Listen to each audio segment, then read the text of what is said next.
आज हम लोग एक्सरसाइज 5.2 करते हैं इंट्रोडक्शन पार्ट में। तो बेसिकली टॉपिक वगैरह क्या हम लोग को पढ़ना है, ठीक है, वो हम लोग देखते हैं। आपको देखिए ये टॉपिक हम लोग को कवर करना है एक्सरसाइज 5.2 में, ठीक है ना। ये ध्यान रखिएगा, ठीक है ना। ये 11th है, 11th, ठीक है, 11th क्लास है, ठीक है ना। टॉपिक है आर्गन प्लेन कॉम्प्लेक्स नंबर और polar representation of a complex number, modulus of the complex number और find principal arguments theta of the complex number, ठीक है। आर्गुमेंट्स भी कहते हैं, प्रिंसिपल आर्गुमेंट्स भी कहते हैं, इसको ध्यान रखें। ये सारे टॉपिक हम लोग को बेसिकली कवर करने हैं इस 5.2 एक्सरसाइज में। एनसीईआरटी मैथ क्लास 11th है, उसका 5वां चैप्टर है, ठीक है। तो एक एक करके हम लोग उसमें चलेंगे, ठीक है ना, कि ये टॉपिक वगैरह क्या क्या है। तो पहले हम लोग डिस्कस करेंगे आर्गन प्लेन कॉम्प्लेक्स नंबर, ठीक है ना, यानी कॉम्प्लेक्स नंबर को आर्गन प्लेन में कैसे इंडिकेट करते हैं। ये कुछ बेसिक चीज़ नहीं है, विशेष आपको 10th क्लास में जो हम लोगों ने कार्टेशियन प्लेन पढ़े हैं उसी से मिलता जुलता है, इसमें कुछ विशेष वगैरह ऐसा नहीं है। आओ बच्चों, आज हम लोग देखते हैं आर्गन प्लेन रिप्रेजेंटेशन है। ये आपका एनसीईआरटी मैथ क्लास 11th का एक्सरसाइज 5.2 का इंट्रोडक्शन पार्ट है। इसमें हम लोग देखेंगे कि आर्गन प्लेन में कॉम्प्लेक्स नंबर को कैसे रिप्रेजेंट करते हैं। तो आप लोग नॉर्मली 10th क्लास में पढ़ चुके हैं, जैसे कि हम लोग कार्टेशियन प्लेन में, तो उसी चीज़ को थोड़ा सा इसमें एक्सटेंड किया गया है और कुछ विशेष नहीं है, ठीक है। तो हम लोग थोड़ा सा 10th क्लास की बात हम लोग करते हैं कार्टेशियन प्लेन में। जैसे सपोज कीजिए ये आपको दे रखा है, ठीक है, एक्स एक्सिस और वाई एक्सिस होता था। ये 10th क्लास में हम लोग चलते हैं, 10th क्लास में। तो हम लोग को अगर पॉइंट्स ड्रॉ करना होता था तो एक्स एक्सिस पे पॉइंट्स हमारे रहते थे, जैसे हमने लिया 1 2 3 4 5, इस हिसाब से 1 2 3 4 5। नॉर्मल इस पर भी रहता था वैसे ही 1 2 3 4 5, इस हिसाब से। और नॉर्मल इधर भी रहता था, एक्स डैश की तरफ रहता था -1 -2 -3 -4 लाइक दिस, -5 ये रहता था एक्स। और ये आपका रहता था एक्स डैश, ध्यान रखिएगा। ये वाई है और नीचे आपका रहता था वाई डैश। तो नीचे वाला पार्ट में रहता था -1 -2 -3 -4 लाइक दिस, इस हिसाब से ये आपके नीचे ऑलरेडी रहते थे, ठीक है। अगर इसमें हमको कोई पॉइंट्स प्लॉट करना हो, ठीक है ना, ट्रेस करना हो, ठीक है, तो हम लोग ध्यान देते थे। जैसे कि ये पॉइंट हमने लिया 3 2 का, यानी x3 होता था और ये y आपका 2 होता था, x और y। तो x3 क्या ये रहा और y आपका 2, नहीं इस हिसाब से 3 को आगे बढ़ाएंगे और 2 को आगे बढ़ाएंगे तो हमारे पास क्या पॉइंट्स मिला, ये देखिए ये वाला पॉइंट्स मिला, ठीक। तो ये जो पॉइंट्स मिला ये रहा आपका 3, 2, ये हमारे पास पॉइंट्स रहा, ये आप आसानी से समझिए, ठीक। वैसे नॉर्मली इधर भी पॉइंट्स आप लोग ले सकते हैं, जैसे हमने लिया सपोज कीजिए 3 और इधर से 1 बढ़ाया तो ये पॉइंट्स रहा, तो ये पॉइंट्स रहा 3 -3 और 1, ठीक है। चूँकि ये एक्स एक्सिस जो है वो -3 पे है और y हमारे पास 1 आ रहा, तो -3 1, तो ये पॉइंट्स होगा -3 1 और ये, ठीक है। तो ये आपका कार्टेशियन प्लेन कहलाता है, ठीक है ना, 2D होता है, ठीक। सिमिलरली अगर किसी कॉम्प्लेक्स नंबर को हमको करना हो तो उसके लिए इसी चीज़ को, ठीक है ना, हम इंडिकेट इस रूप में करते हैं, ध्यान से देखिएगा, ये रहा, ठीक है ना। ये इसी चीज़ को कार्टेशियन आपको कॉम्प्लेक्स नंबर को रिप्रेजेंट जब करना हो तो वो आर्गन प्लेन कहलाता है। इसमें क्या होता है कि अगर कोई हमारे पास इमेजनरी नंबर, जैसे सपोज कीजिए कि हमने कोई इमेजिनरी नंबर्स आपको कॉम्प्लेक्स नंबर लिया, z = हमने ले लिया x + i y, ये देखिए नंबर है, ठीक है।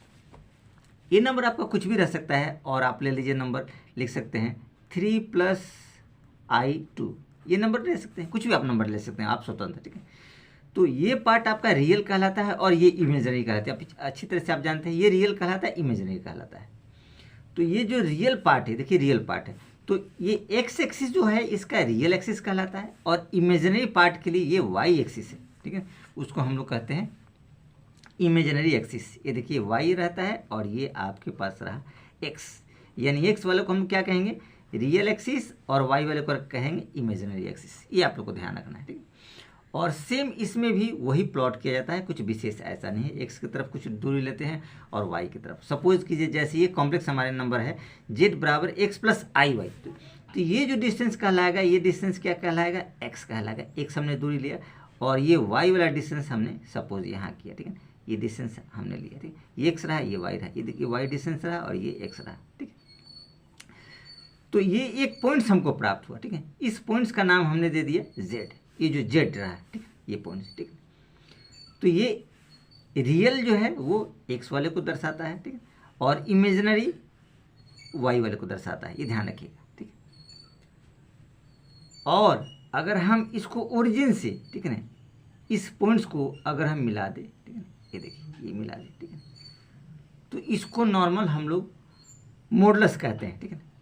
मॉडुलस किसका निकलेगा, z का मॉडुलस कहेंगे, ध्यान रखिएगा। ये ओरिजिन से, ठीक है ना, ये ओरिजिन हमने ओ लिया से z की दूरी, ये डिस्टेंस जो होता है, ये आपका मॉडुलस कहलाता है, ठीक है।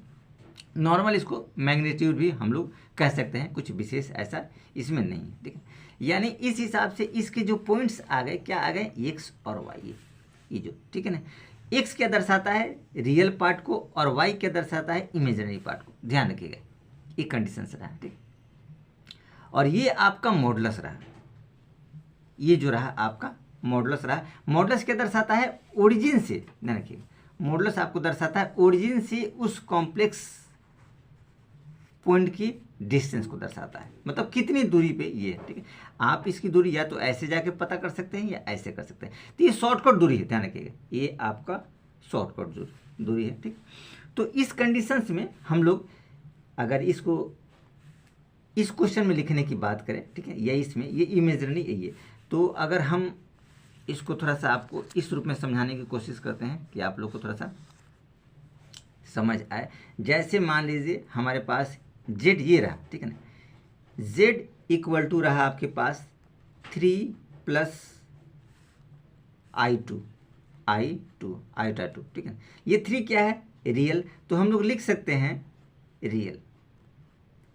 रियल z, ध्यान रखिएगा, रियल z कितना आपको पास मिला, ये आपके पास रहा 3, और ये इमेजिनरी z कितना रहा 2, क्योंकि i2 दे रखा है। तो ये कंडीशंस आपको, यानी 3 2 लेकर के हम ग्राफ इसमें ड्रॉ कर सकते हैं, ठीक है। ये कहीं भी आप ग्राफ ड्रॉ कर सकते हैं, ठीक है, इस वाले में, ठीक है। तो ये आपका आर्गन प्लेन कहलाता है, ये आप लोग को ध्यान रखना है, ठीक है। अच्छा, ये जो हमने आपको बताया, इसको हम लोग नॉर्मल इंडिकेट करते हैं मॉडुलस से, ठीक है ना। तो मॉडुलस जो होता है, ये मॉडुलस z, ध्यान रखिएगा, इसको हम लोग इंडिकेट किए मॉडुलस z, ये देखिए, इसको r भी कहा जाता है, r इक्वल टू, ठीक है ना, और ये होता है आपका x square plus y square, ये आपको ध्यान रखिएगा। यह नॉर्मल आप राइट एंगल ट्रेंगल ले ले, ये देखिए राइट एंगल ट्रेंगल ही बन रहा है, ठीक है। तो इसमें आप हाइपोटेनियस वाला कंडीशन अप्लाई करो तो क्या होता है, परपेंडिकुलर का स्क्वायर और बेस का स्क्वायर, तो वही कंडीशन आ गया। इस तरह से मॉडुलस इसका निकाला जाता है, ठीक है, मॉडुलस जेड हो गया, ठीक है। तो ये कंडीशन आपका रहा। इस कंडीशन में हम और भी जगह ले सकते हैं। सपोज कीजिए कि अगर हमारे पास जेड रहता है 3 माइनस i2, इस कंडीशन में देखिए रियल पार्ट 3, तो रियल पार्ट इस तरह से x आएगा, और इमेजरी -2 है तो इमेजरी इधर आएगा। यानी इस कंडीशन में 3 2, तो सपोज मान लीजिए 1 2 3 यहाँ, अगर आपका 3 पास है और 2 यहाँ, तो इस कंडीशन में इसका ग्राफ कुछ इस तरीके से बनेगा, ठीक है, ये देखिए इस तरीके से बनेगा, ठीक है। ये z, ठीक है ना, ये z आप z का कंजुगेट्स मान लीजिए, z का कंजुगेट्स, क्योंकि जस्ट अपोजिट है उससे, इससे जस्ट अपोजिट है, तो इसी z का एक कंजुगेट्स हो गया, तो 3 माइनस i2 आईटा 2, ठीक। कंजुगेट्स में आप लोग अच्छी तरीके से जानते हैं कि वो निगेटिव में होता है और कुछ विशेष इसमें नहीं, ठीक, कंजुगेट्स में। तो ये इस क्वाड्रेंट में पड़ा, फोर्थ क्वाड्रेंट में कह सकते हैं, फर्स्ट सेकंड थर्ड फोर्थ, ये क्वाड्रेंट आप ले सकते हैं। ये ध्यान रखिएगा कि कॉम्प्लेक्स नंबर को इंडिकेट करने के लिए रियल वाले को x एक्सिस पे करते हैं और इमेजिनरी वाले को y एक्सिस पे करते हैं, ये आप लोग को ध्यान रखना, और कुछ विशेष इसमें ऐसे नहीं है कि आप लोग को प्रॉब्लम क्रिएट करेगा, ठीक है। और अगर इसकी मॉडुलस की बात करें, ठीक है ना, इसकी मॉडुलस की बात करें तो इसका अगर हम लोग मॉडुलस सपोज कीजिए कि अगर हम लोग निकालने की कोशिश करते हैं ये जेड, ठीक है ना, ये देखिए जेड, इसका मॉडुलस निकालेंगे तो आप जानते हैं फॉर्मूला 3 का स्क्वायर और प्लस ये 2 का स्क्वायर, सीधी सी बात है, और रूट अंडर कर दीजिए। तो हमारे पास क्या रिजल्ट आएगा, 3 3 9 और 2 2 4, तो 9 4 13, यानी कि रूट 13 है, ठीक। और अगर हम इसकी मॉडुलस निकालने की बात करें, देखिए इसकी मॉडुलस, तो अगर इसका मॉडुलस अगर हम लोग निकालने की कोशिश करते हैं तो देखिए इसका मॉडुलस क्या आ जाएगा, 3 का स्क्वायर और प्लस 2 का स्क्वायर और रूट अंडर, तो हमारे पास क्या हो जाएगा, 3 3 9 और 2 2 4, तो 9 4 क्या है 13, यानी इन दोनों में कोई फर्क नहीं है। अगर जेड कॉम्प्लेक्स नंबर का मॉडुलस निकालिए या उसके कॉन्जुगेट्स का मॉडुलस निकालिए, ठीक है ना, इन दोनों कंडीशन में कोई विशेष वगैरह नहीं है। यानी यूँ समझ लिए कि अगर कॉम्प्लेक्स नंबर किसी भी क्वाड्रेंट में पड़ता हो, ठीक है ना, और उसको अगर हम मॉडुलस निकालते हैं तो एटलीस्ट सेम रहता है। सपोज कीजिए कि अगर इस क्वाड्रेंट्स में अगर हमने कोई पॉइंट्स ले लिया, ठीक है, तो इस क्वाड्रेंट्स के लिए हम सपोज कीजिए कि अगर हमने एक जेड लिया, जेड सपोज कीजिए हमने एक दूसरा जेड लिया और वो जेड रहा हमारे पास सपोज -3 और -i2, ये रहा एक कॉम्प्लेक्स नंबर, सपोज हमने ऐसा लिया, ठीक है, मान लीजिए ऐसा, ठीक है, या यूँ कहिए कि ये जेड माइनस में भी आप लोग ले सकते हैं। सपोज कीजिए कि ये देखिए ये माइनस हमने कॉमन लिया, यानी माइनस जेड हमने निकाला, सपोज कीजिए इस वाले आपको क्वाड्रेंट में, थर्ड क्वाड्रेंट में, ठीक है। तो इस कंडीशन में अगर हम मॉडुलस जेड की बात करें, देखिए माइनस जेड का अगर मॉडुलस निकालेंगे तो अगर इसको ब्रेक डाउन करें तो क्या हो जाएगा, -3 -i2, तो 3 का स्क्वायर -3 का स्क्वायर और प्लस -2 का स्क्वायर और ये आपके पास रूट रहेगा। तो 3 3 9, क्योंकि माइनस में प्लस हो गया, और -2 का स्क्वायर तो 2 2 4, ये भी माइनस में प्लस हो गया, तो 9 4 13। यानी इस कंडीशन में हम लोग कह सकते हैं, ठीक है, इस कंडीशन में कुछ विशेष वगैरह नहीं है जो आप लोग के लिए प्रॉब्लम हो, हम लोग कह सकते हैं कि हमारे पास जो रिजल्ट आया, जेड का मॉडुलस निकालिए या जेड के कॉन्जुगेट्स का मॉडुलस निकालिए या नॉर्मल माइनस जेड उसका मॉडुलस निकालिए, तो तीनों कंडीशंस में आपका क्या रहेगा, सेम रहता है, ठीक है ना, यानी मॉडुलस सेम रहता है, कुछ विशेष नहीं है। और मॉडुलस एक तरीके से क्या होता है कि ओरिजिन से जेड जो कॉम्प्लेक्स नंबर है उसकी दूरी को दर्शाता है। इसको हम लोग मैग्नीट्यूड्स भी कह सकते हैं, ठीक है ना, ये ध्यान रखिएगा, मैग्नीट्यूड्स भी कहा जाता है, ठीक।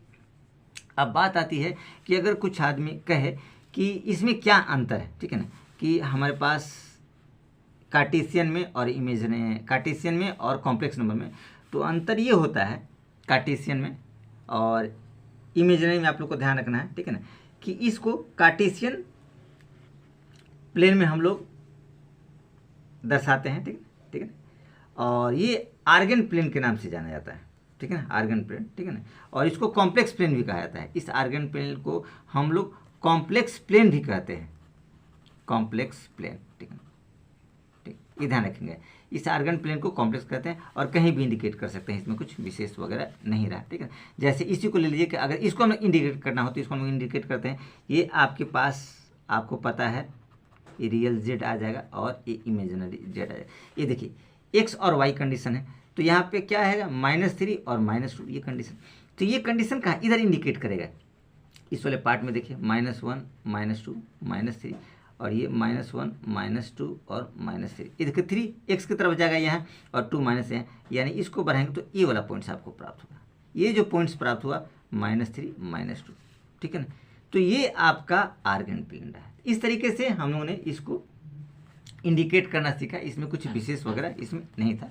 अब थोड़ा सा आपको कुछ बातें और बताना चाहता हूँ। जैसे मान लीजिए कि कोई कॉम्प्लेक्स नंबर हमारे पास है इस रूप से 0 + 4i, ठीक है, तो देखिए इसमें रियल, ठीक है ना, ये रियल पार्ट जो है वो 0 है और इमेजिनरी पार्ट है, तो इसको हम लोग प्योरली, इसको हम लोग कह सकते हैं प्योरली इमेजिनरी कह सकते हैं, ध्यान रखिए, क्योंकि इसमें सिर्फ इमेजिनरी पार्ट है। और कोई दूसरा कॉम्प्लेक्स नंबर है, सपोज कि Z1 इसको मान लेते हैं, Z2 ले लेते हैं, अगर इसमें हमारे पास रहा 2 + 0i, देखिए 2 इसमें दे रखा है रियल पार्ट में और यहाँ पे आपके पास इमेजिनरी 0 है, तो रियल पार्ट चूंकि दे रखा है तो इसका अगर हम लोग ले क्वाड्रेंट्स, ठीक है ना।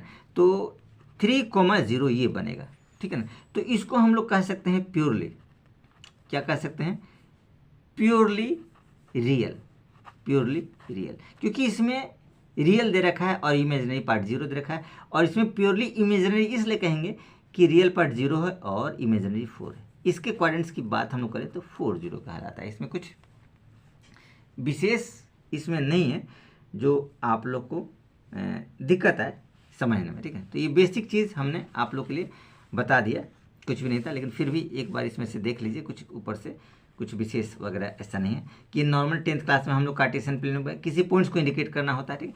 और ये आपका रहा जो हम लोग आर्गन प्लेन में इंडिकेट करेंगे, तो क्या होता है कि कोई एक कॉम्प्लेक्स नंबर रहता है, ठीक है, और उसका रियल पार्ट x कहलाता है और इमेजिनरी y कहलाता है। उसी तरह से x एक्सिस में रियल एक्सिस कहते हैं और इमेजिनरी जो होता है y एक्सिस कहलाता है।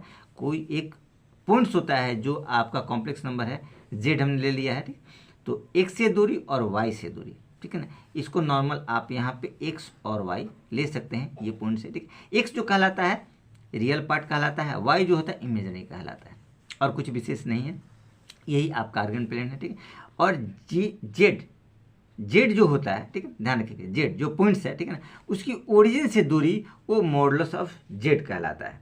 ये आप लोग को ध्यान रखना है, ये मॉडुलस ऑफ जेड कहलाता है, ठीक है। इसको हम लोग आर भी इंडिकेट करते हैं, ठीक है ना।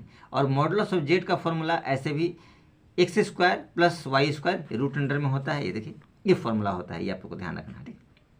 ये तो इंडिकेट हमने किया, जैसे एग्जांपल देखा 3 + i2, ये रियल पार्ट और इमेजिनरी पार्ट, तो कुछ विशेष नहीं है, ये इसको आप लोग देख सकते हैं और समझ सकते हैं। इसमें कुछ ऐसा नहीं है जो आप लोग के लिए कुछ प्रॉब्लम वगैरह क्रिएट करे, लेकिन फिर भी आप लोग 1-2 बार इसको थोड़ा सा रिवीजन करेंगे तो आपको ज़्यादा इसमें समझ में आएगा। कुछ इसमें विशेष वगैरह नहीं है, हमने इंडिकेट कर दिया है, ठीक है। ये 4 क्वाड्रेंट है, कहीं भी किसी भी क्वाड्रेंट में आ सकता है। सपोज इसमें हम लोग लेना चाहें तो x क्या पॉजिटिव रहेगा और y नेगेटिव रहेगा।